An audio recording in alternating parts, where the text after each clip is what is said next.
Hello friend, electrical life में आप सभी का स्वागत है। फ्रेंड्स, हम डिस्कस करेंगे टाइप ऑफ डीसी मशीन, जो कि डीसी मशीन का क्लास नंबर 4 है। इसमें हम ये डिस्कशन करेंगे। तो डीसी मशीन हमारी कितने प्रकार की होती है, ये बहुत इंपॉर्टेंट है। उसके बाद डीसी मशीन में हमारे पास डीसी मोटर है और डीसी जनरेटर है, वह कितने टाइप्स के होते हैं उनके बारे में हम पूरा डिटेल डिस्कशन करेंगे। तो देखिए, डीसी मशीन, तो अगर बात करें डीसी मशीन की, तो डीसी मशीन हमारी होती है, चाहे जनरेटर हो चाहे मोटर हो, वह हमारा होता है दो तरह का। एक है separately excited DC machine and एक हमारे पास होती है सेल्फ एक्साइटेड डीसी मशीन। अब देखिए, इस एक्साइटेशन का मतलब क्या है। देखिए, जब भी बात की जाएगी एक्साइटेशन की, तो एक्साइटेशन का मतलब क्या है कि आपको फ्लक्स जनरेट करने के लिए एक्साइटेशन देना जरूरी होता है। ठीक है, फ्लक्स को जनरेट करने के लिए एक्साइटेशन देना जरूरी है, और उस फ्लक्स के कारण उस वाइंडिंग में एफ क्रिएट होगा। उसी के कारण हमारा टोटल एक्शन होगा, चाहे वो जनरेटर होगा चाहे वह मोटर होगा। तो हम एक्साइटेशन हमेशा, देखिए, हमारी डीसी मशीन जो होगी उसमें दो वाइंडिंग होगी। एक वाइंडिंग हमारे पास होगी फील्ड वाइंडिंग, जो कि बेसिकली स्टेटर पर होगी।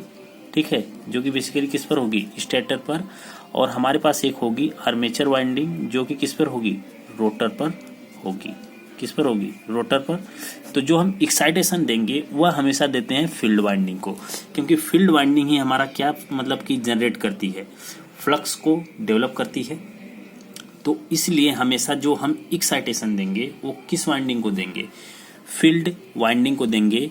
और सेपरेटली एक्साइटेशन का मतलब क्या है कि एक अलग से डीसी सप्लाई देकर, एक अलग सोर्स से डीसी सप्लाई देकर फील्ड वाइंडिंग को एक्साइटेशन देंगे, फील्ड वाइंडिंग को एक्साइट मतलब करेंगे। तो वह हमारा बन जाएगा सेपरेटली एक्साइटेड मशीन। ठीक है, तो याद रहे कि एक अलग सोर्स से अगर आप मतलब एक्साइटेशन दे रहे हो फील्ड वाइंडिंग को, तो वह क्या होगी, आपकी सेपरेटली एक्साइटेड डीसी मशीन। और सेल्फ एक्साइटेशन जहाँ पे भी बात होगी, यहाँ पे कंडीशन आ जाती है रेजिडुअल मैग्नेटिज्म की। बहुत इंपॉर्टेंट है, इस चीज़ को याद रखिएगा आप। रेजिडुअल मैग्नेटिज्म, ये अभी आएगा तो हम इसको ध्यान से समझेंगे। ठीक है, तो रेजिडुअल मैग्नेटिज्म की जो प्रॉपर्टी आपकी होगी किस मशीन में आती है, सेल्फ एक्साइटेशन की मशीन में आती है। यानी इसमें किसी बाहरी सोर्स से हम एक्साइटेशन नहीं देते हैं फील्ड वाइंडिंग को। उस फील्ड वाइंडिंग में जो रेजिडुअल मैग्नेटिज्म बचा रहता है, उसी के कारण ये जो मतलब कि फील्ड वाइंडिंग होगी ऑटोमेटिक क्या हो जाएगी, एक्साइटेशन मोड में चली जाएगी, एक्साइट हो जाएगी। वह जो होगी वह रेजिडुअल मैग्नेटिज्म के कारण होगा। तो वह मशीन क्या होगी, सेल्फ एक्साइटेड डीसी मशीन होगी, चाहे तो जनरेटर होगा या तो फिर वो क्या होगा, मोटर होगा।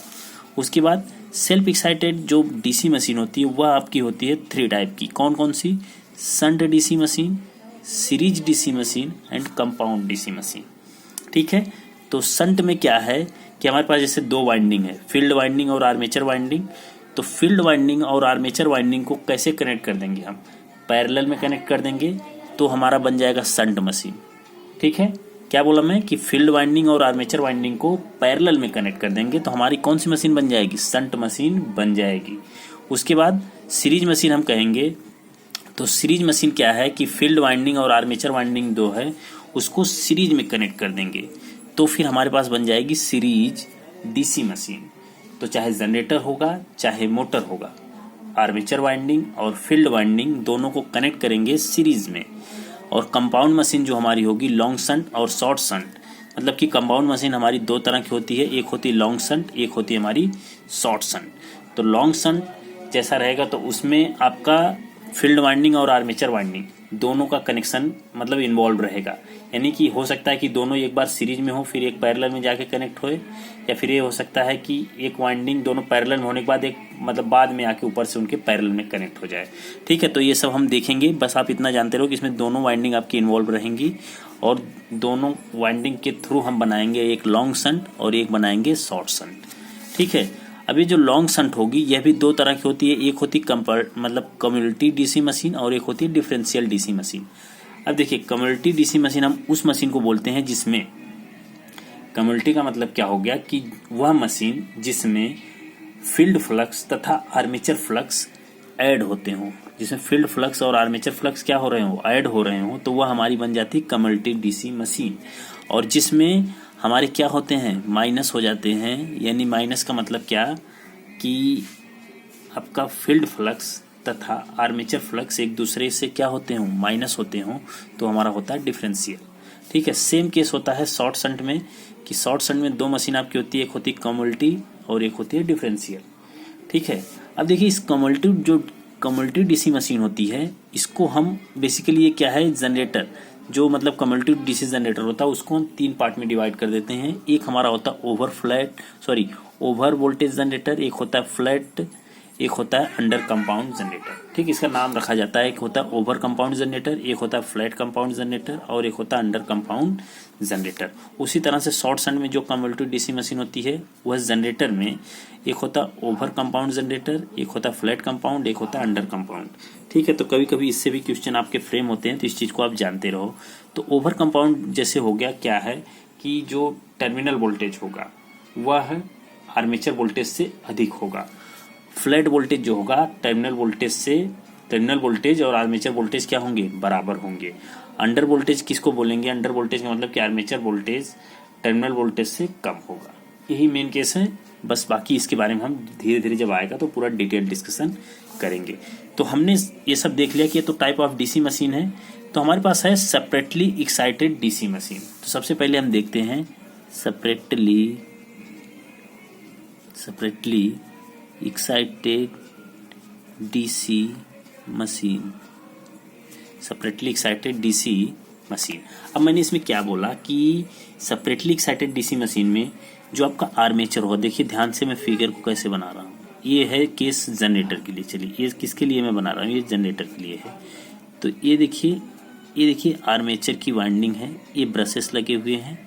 क्या लगे हैं, ये ब्रशेस लगे हुए हैं। ठीक है, इसमें आपका आर्मेचर वोल्टेज ये है और यहाँ पे ये रेजिस्टेंस है आर ए। ये रेजिस्टेंस हमने क्या मान लिया, आर ए। ठीक, आर ए रेजिस्टेंस मान लिया और यहाँ पे आपको मिल गया वी। यहाँ पे क्या मिला है, वी मिला है। यहाँ से आप क्या लोगे, ठीक है। ठीक, तो यहाँ पे आपका क्या लगा होगा, लोड लगा होगा। ठीक है, इसको आप क्या कह सकते हो, ये लोड लगा होगा। तो जहाँ लोड लगा होगा यहाँ पे करंट आईएल होगी।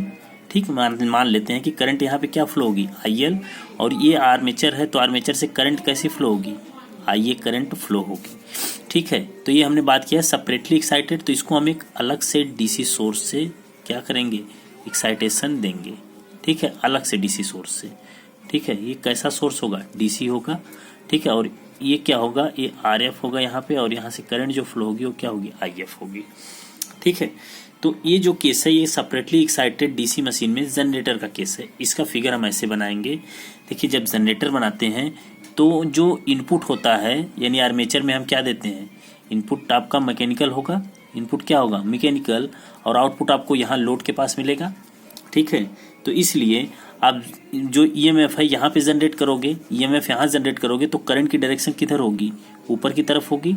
ध्यान से समझिएगा, करंट की डायरेक्शन किधर होगी, ऊपर की तरफ। ठीक है, आइए आपकी यहाँ से फ्लो होगी।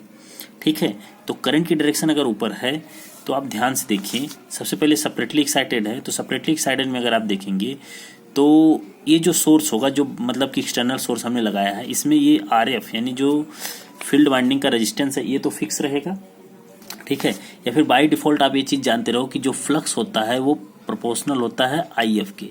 यानी कि जो फ्लक्स होगा, मतलब फील्ड वाइंडिंग का फ्लक्स होगा, वो प्रोपोर्शनल होगा फील्ड करंट के। ठीक है, और बाय डिफॉल्ट आपकी जो फील्ड करंट होती है वो क्या होती है, कांस्टेंट होती है। बाय डिफॉल्ट आपकी जो फील्ड करंट होती है क्या होगी, कांस्टेंट होगी। तो अगर फील्ड करंट आपने कांस्टेंट कर दिया तो फिर आपका जो फाई एफ है यानी कि फ्लक्स फील्ड वाइंडिंग का, वो भी क्या हो जाएगा, कांस्टेंट हो जाएगा। वो भी क्या हो जाएगा, कांस्टेंट हो जाएगा। क्लियर। चलिए, तो इसका ईएमएफ इक्वेशन अगर आपको निकालना हो तो देखिए इसमें आप बाय डिफॉल्ट केवीएल लगा दो। क्या लगा दो, केवीएल। तो केवीएल तो यहाँ पे बनेगा आपका, ठीक है, यहाँ पे हम बना लेते हैं। करंट हमारी ऊपर की तरफ जा रही है तो ये निगेटिव होगा, ये क्या होगा, पॉजिटिव होगा। क्लियर है, ये लोड हमारा है तो यहाँ पे पॉजिटिव होगा, यहाँ पे क्या होगा, निगेटिव होगा। ठीक है, अब इसमें आप केवीएल लगाओगे, तो केवीएल आप लगाओगे ना तो आपको ये बराबर मिलेगा V plus I A R A, V plus I A R A. तो डीसी जनरेटर के लिए जो इक्वेशन यानी आर्मेचर वोल्टेज होता है वह आपका होता है ये बराबर V plus I A R A. ये बराबर V plus E A R A होता, sorry I A R A होता है। इंपॉर्टेंट है, फॉर्मूला याद रखिए। अभी मैं आपको थोड़ा धीरे धीरे बता रहा हूँ, सब चीज़ें समझ में आ जाएंगी। और इसमें आप देखेंगे कि ये जो लोड करंट है वह आर्मेचर करंट के क्या है, बराबर है, यानी आई ए बराबर है आई एल के, आई ए बराबर है आई एल के, ठीक है, जब सेपरेटली एक्साइटेड डीसी मशीन की हम बात कर रहे हैं। और इसमें अगर पावर फ्लो आपको निकालना है कि मतलब पावर कितनी होगी, तो पावर अगर आप देखो, जैसे आपने ईएमएफ इक्वेशन आपने देख लिया कि ई ए बराबर V plus I A R A है, तो दोनों साइड आप क्या कर दो ना, आई ए से मल्टीप्लाई कर दो। इस इक्वेशन में क्या करो, आई ए से मल्टीप्लाई करो, तो आप आई ए से मल्टीप्लाई करोगे तो आपके सामने बनेगा ई ए इंटू आई ए बराबर V into I A plus I A का स्क्वायर आर ए, यही बनेगा बराबर। अब देखिए ई ए इंटू आर ए, यह कहाँ पे आपका पावर है, यह पावर किस जगह की है, तो ये पावर आपकी कहाँ पे है, आर्मेचर के पास की है, क्योंकि यही पे ये है और आर ए है, तो यहाँ से यहाँ तक की पावर है आपकी। तो ये पावर क्या है, मतलब कि आर्मेचर में जो पावर डेवलप हुई वही आपकी है, यानी प्राइम मूवर की पावर है। यानी कि इसको हम कह सकते हैं कि यहाँ पे जो पावर है वो कौन सी पावर है, इनपुट पावर है, क्योंकि आउटपुट तो आपको यहाँ पे मिलेगा ना, आउटपुट तो आपको यहाँ पे मिलेगा, यहाँ पे आपको क्या मिल रहा है, इनपुट। तो ये जो ई ए इंटू आई ए है, ये क्या है, यहाँ की पावर है, ठीक है। तो इसको हम कह सकते हैं पी इनपुट, ठीक है, पी इनपुट कह सकते हैं। कोई डाउट नहीं है इसमें, एकदम क्लियर रखो, ठीक है। बराबर वी इंटू आई ए, यानी यहाँ की पावर, क्योंकि आई ए जो है वो आई एल के बराबर है, आई ए जो है आई एल के बराबर है, तो इसको वी इंटू आई एल भी कर सकते हो, ठीक है। इसी चीज़ को आप क्या लिख सकते हो, V into I L, V into I L अगर लिख सकते हो तो वी इंटू आई एल जो आपको मिला, ये लोड की क्रॉस पावर मिली। लोड के क्रॉस पावर का मतलब क्या है कि यह पावर आपकी आउटपुट पावर है, तो इसको हम लिख सकते हैं output plus I A square R A, यानी कि copper loss in armature winding, armature winding में कॉपर लॉस, तो इसको हम ऐसे ही रहने देते हैं, I A square into R A. तो आपकी पावर क्या हो गई, ये सेपरेटली एक्साइटेड डीसी जनरेटर में वो क्या हो गई, पी इनपुट बराबर P output plus I A square R A. तो बहुत इंपॉर्टेंट है ये इक्वेशन, आपको याद रहना चाहिए। अब देखिए, अभी ये जनरेटर के केस में आप देखें तो ई ए बराबर V plus I A R A है, ठीक। अब देखिए हम बना लेते हैं मोटर के लिए, तो मोटर के लिए मैंने फिगर ये बना रखा है, ये देखिए ध्यान से। सेपरेटली एक्साइटेड डीसी मोटर के लिए एक फील्ड वाइंडिंग को एक्साइटेशन देने के लिए हमने एक बाहरी डीसी सोर्स की मतलब की मदद ले ली, ठीक है, एक अलग से डीसी सोर्स की मदद ली। उसके बाद जो फिगर बनेगा, ये यहाँ पे आपका आर्मेचर वोल्टेज है, ठीक है, और यहाँ इसके सीरीज में एक आर्मेचर वाइंडिंग जिसका रेजिस्टेंस आर ए है, और इसमें करंट का फ्लो जो होगा वो आई ए होगा, ठीक है। देखिए डीसी मशीन में जो डीसी मोटर होगा, डीसी मोटर का इनपुट क्या होगा, यहाँ पे होगा, ठीक है, इनपुट यहाँ पे होगा और आउटपुट आपको आर्मेचर पे मिलेगा, ठीक है, क्योंकि ये क्या होगा, मैकेनिकल आउटपुट होगा, ठीक है। आर्मेचर पर आपको आउटपुट मिलेगा और इनपुट आप सप्लाई मतलब कि यहाँ से दोगे, ठीक है, इनपुट। अगर आप ध्यान से देखो अब, तो इसके लिए इम्पोर्टेंट क्या है कि मान लो आई एफ जो होगा वो तो प्रोपोर्शनल होगा आई एफ के, तो आई एफ जो होगा वो कांस्टेंट है। आई एफ क्या है आपका, कांस्टेंट है।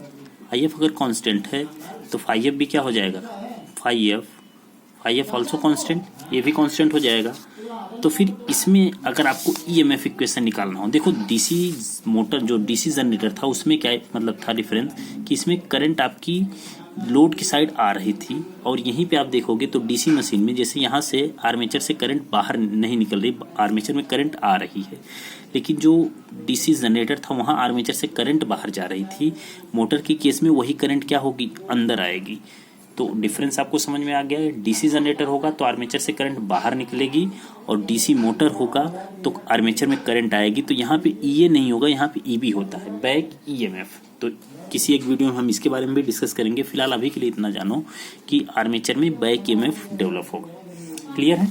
चलिए अब इसके लिए हम देखते हैं ईएमएफ इक्वेशन।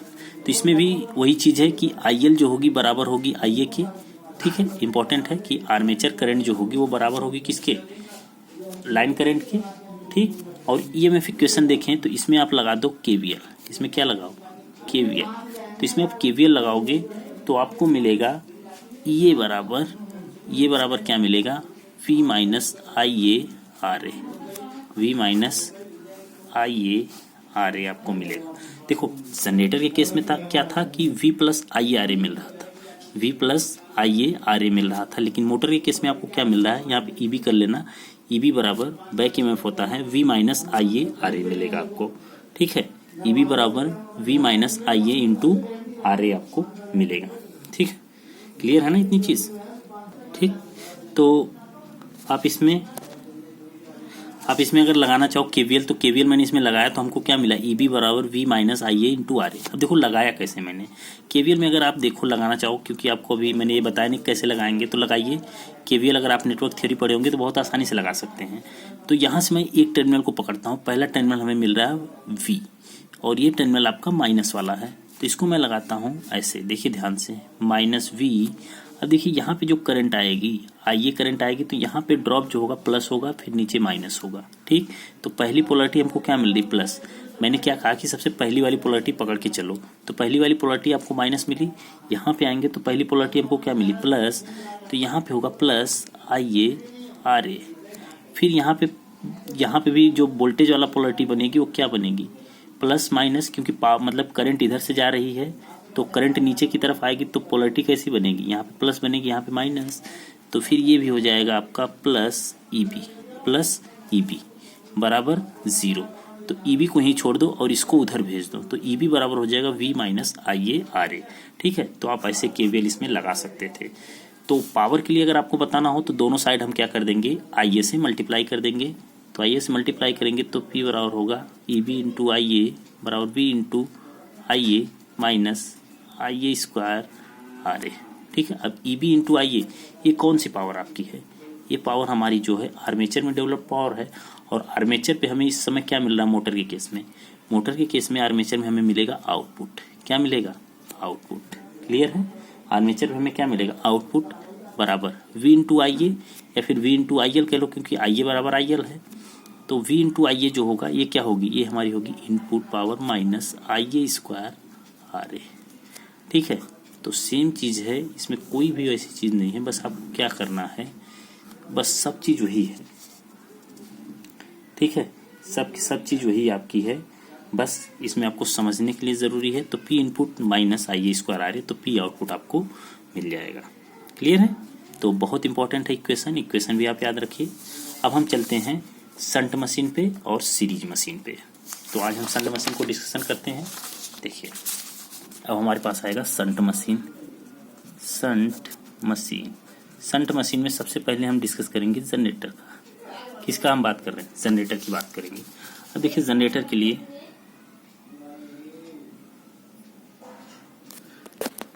सॉरी थोड़ा सा कैमरा सही नहीं आ रहा है।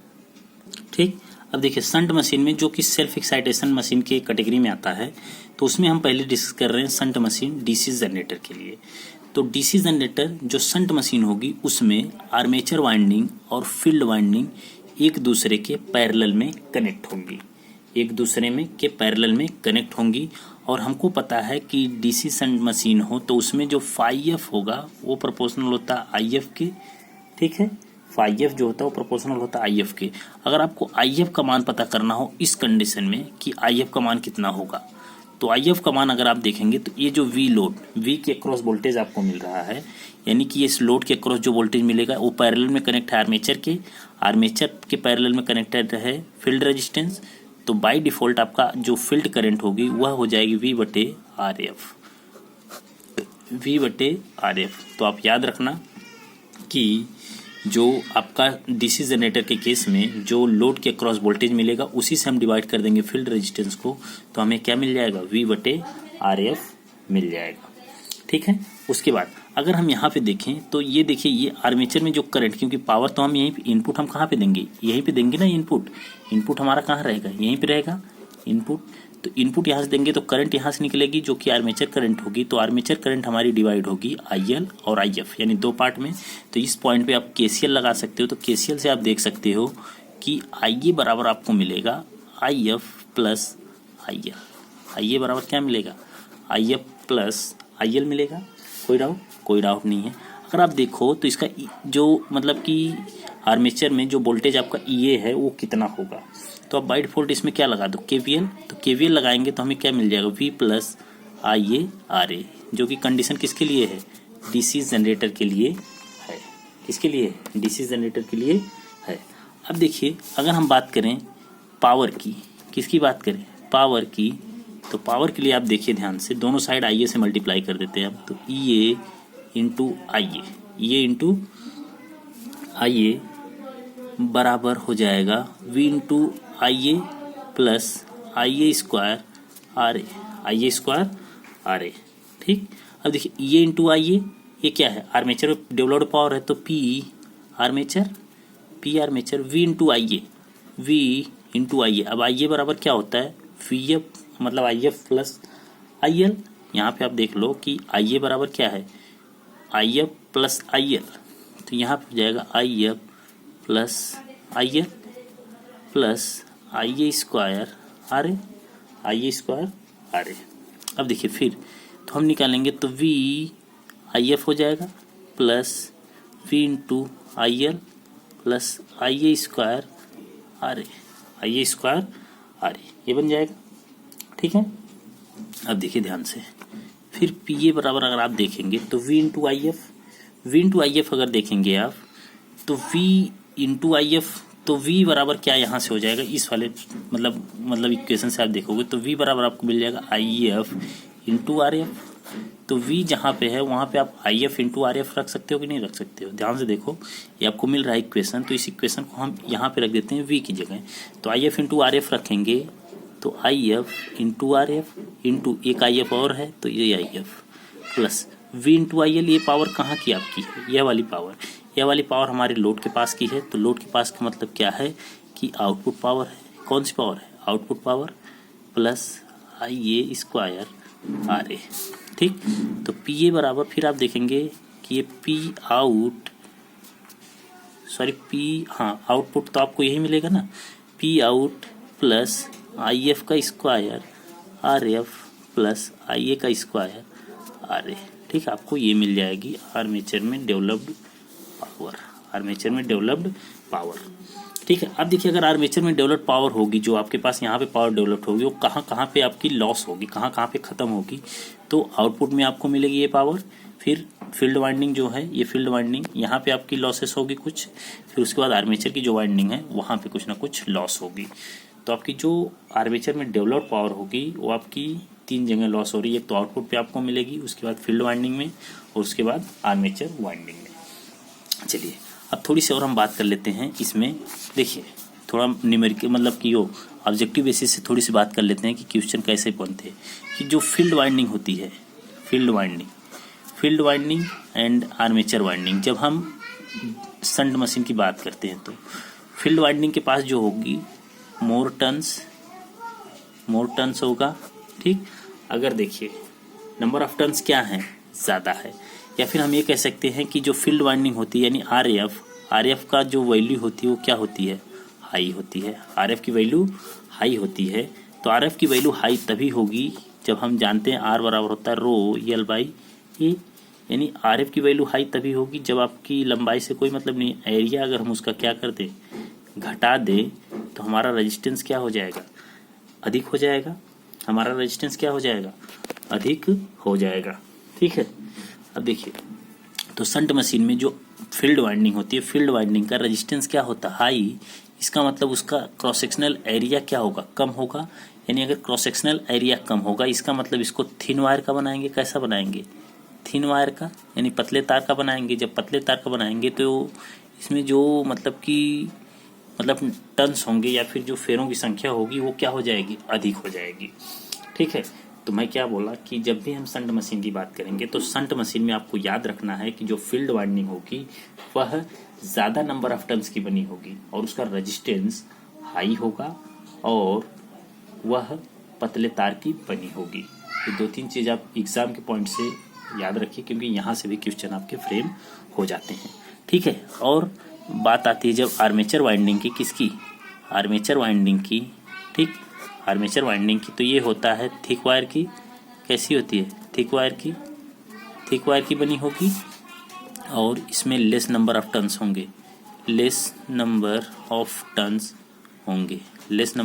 होंगे और ठीक है, रेजिस्टेंस भी क्या होगा, आर ए लो होगा।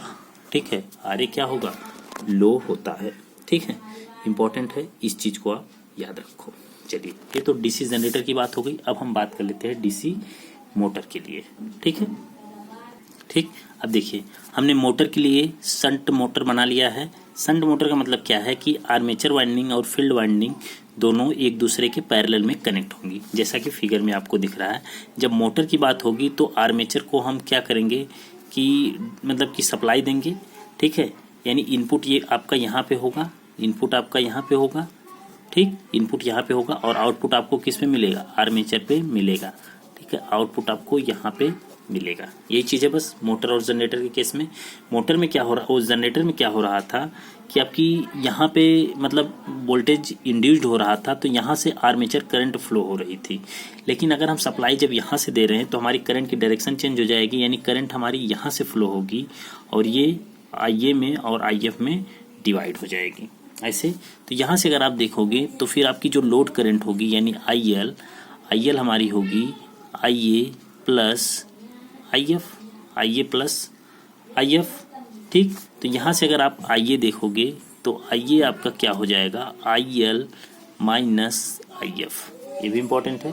IA बराबर क्या होगा, IL माइनस IF। कैसे हमने देखा, क्योंकि IL जो है यहाँ से करंट जाएगी तो IA में डिवाइड यानी आर्मेचर में और फील्ड वाइंडिंग दोनों में डिवाइड हो जाएगी। तो आर्मेचर करंट जो हमारी होगी IL माइनस IF होगी, ठीक है। तो इस पार्टिकुलर सर्किट में हम क्या लगाएंगे, KVL, तो हमें क्या मिल जाएगा, EMF इक्वेशन। तो EMF इक्वेशन EB बराबर हमारा इसमें होगा V माइनस IA RA, ठीक है। कैसे लगाना मैंने बता दिया है शुरू में ही, आप उसको लगा सकते हो, लगा के आप निकाल लेना, आपको क्या मिलेगा, EB बराबर V minus IA into RA आपको मिल जाएगा, ठीक है। लेकिन जब पावर की बात होगी तो पावर के लिए फिर क्या करेंगे, मल्टीप्लाई कर देंगे, तो EB IA होगा।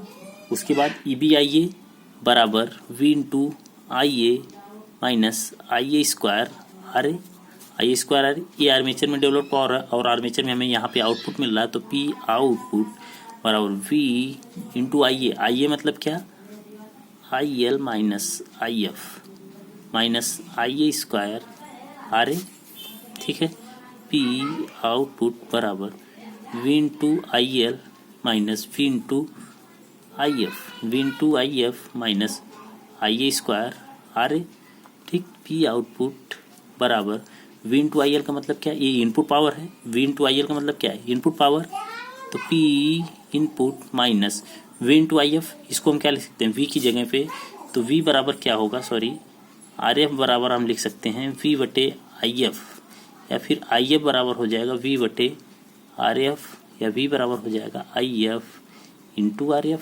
ऐसे हो सकता है क्योंकि हमने पहले भी देख रखा, तो आप डायरेक्टली फटाफट देखते चलो बस। तो P input minus IF into RF, तो ये हो जाएगा IF का square RF minus IA square RA, ठीक। तो बराबर हो जाएगा P आउटपुट बराबर हो जाएगा P input minus field winding में रेजिस्टेंस और फील्ड वाइंडिंग में जो लॉस होगी और आर्मेचर में जो कॉपर लॉस होगी, ठीक है। तो P आउटपुट जो आपको मिलेगा शंट मशीन में, वह आपको मिलेगा कहाँ पे आपका होगा, तो P इनपुट में जो मतलब आपने इनपुट है उससे माइनस कर देंगे आर्मेचर के कॉपर लॉस को और फील्ड वाइंडिंग के कॉपर लॉस को, तो हमको आउटपुट मिल जाएगा। हमको क्या मिल जाएगा, आउटपुट मिल जाएगा। क्लियर है। चलिए अब हम देख लेते हैं सीरीज मशीन, ठीक है, इंपॉर्टेंट है, ध्यान से देखिए सीरीज मशीन को, ठीक है। तो हम सीरीज मशीन को देख लेंगे। सीरीज डीसी मशीन में सबसे पहले हम देख लेते हैं किसके केस के लिए, जनरेटर के लिए। तो जनरेटर के लिए हम क्या करेंगे, एक हमारे पास मान लीजिए ये जनरेटर मैं बना रहा हूँ, ठीक, ये जनरेटर है, ठीक।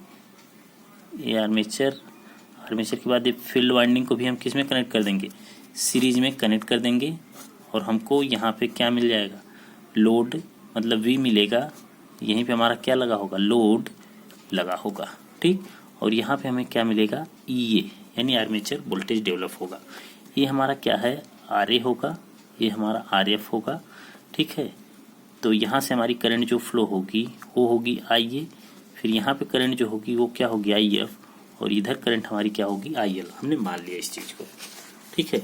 अगर इस चीज़ को मान लिया और हमारा इनपुट यहाँ पे देंगे हम, सीरीज मशीन ऐसे आपकी बनेगी, ठीक है। ये क्या है, जनरेटर है। जनरेटर के केस में क्या है, आर्मेचर में वोल्टेज डेवलप होगा और यहीं से करंट निकलेगी, लोड के पास जाएगी। अगर मोटर होता तो करंट यहाँ से जाती, ठीक है, लेकिन जनरेटर की हम बात कर रहे हैं तो बस आप ध्यान से आप देख के चलो। तो इसमें आप एक चीज़ देखोगे कि बाय डिफ़ॉल्ट जो ये आपका फील्ड रेजिस्टेंस है और जो फील्ड करंट है वो किस पर डिपेंड कर रही है, वह डिपेंड करेगी, ठीक है। फील्ड रेजिस्टेंस जो भी है वो बेसिकली डिपेंड आपकी करेगी फ्लक्स, मतलब कि फाई एफ जो होगा वो आई एफ के बराबर होगा। ये और ये जो आई एफ है हमारा, जिसको हमने आई एफ लिखा है, ये आई एफ हमारा होगा आई एफ बराबर होगा आई ए और बराबर होगा आई एल का डीसी सीरीज मशीन में, ठीक है। आई एफ बराबर आई ए बराबर आई एल होगा, ठीक है। तो आई एफ बराबर आई ए बराबर आई एल होगा, कोई डाउट नहीं है ना। और इसका ईएमएफ इक्वेशन आप निकालोगे ना, देखो ध्यान से, ईएमएफ इक्वेशन निकालोगे तो आपको ये बराबर मिलेगा, ये बराबर वी प्लस आई ए, ठीक है, I A R A plus R F, R A plus R F. देखो कैसे, क्योंकि आप यहाँ देखोगे तो यहाँ से वी मतलब ई बराबर यह वाला वोल्टेज और इनके बीच में वोल्टेज ड्रॉप, ये दोनों किस में कनेक्टेड है, सीरीज में ना। हमने बताया ना फील्ड वाइंडिंग और आर्मेचर वाइंडिंग को हमने किस में कनेक्ट किया है, सीरीज में, इसीलिए इसको तो सीरीज मशीन बोला गया है, जो कि जनरेटर है। तो ये बराबर आपको जो मतलब ईएमएफ इक्वेशन मिलेगा वो क्या मिलेगा, वो ये मिलेगा, ठीक। अगर आप पावर की अगर हम बात करें तो पावर के लिए क्या होगा, ये इंटू आई ए, दोनों साइड मल्टीप्लाई कर दे रहे हैं, तो V into I A plus I A square R A plus R F, ठीक, यही हो जाएगा।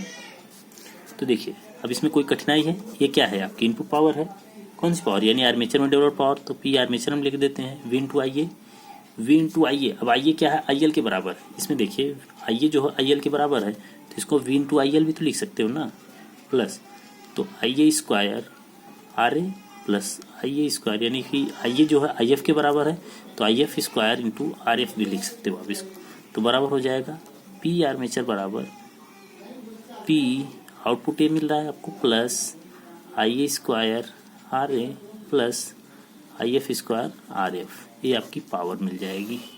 तो जो आर्मेचर की पावर डेवलप हुई है वो कहाँ कहाँ पे मतलब कि एब्जॉर्ब होगी, तो पी आउटपुट में, और आर्मेचर वाइंडिंग में कॉपर लॉस और फील्ड वाइंडिंग में कॉपर लॉस, वहाँ पे आपकी एब्जॉर्ब होगी, ठीक है। तो ये केस था जनरेटर का।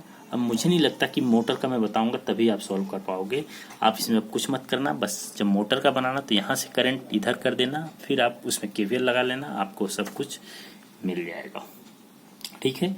तो आज के लिए हम इतना ही करते हैं वीडियो को। नेक्स्ट वीडियो में हम डिस्कस करेंगे शॉर्ट शंट और लॉन्ग शंट के बारे में, जो कि बहुत ही इंपॉर्टेंट है एग्ज़ाम के लिए, ठीक है। तो चैनल पर नए हो तो सब्सक्राइब कर दो, शेयर कर दो, अच्छा लगे तो मतलब कि सब्सक्राइब भी करो आप, ओके, थैंक यू।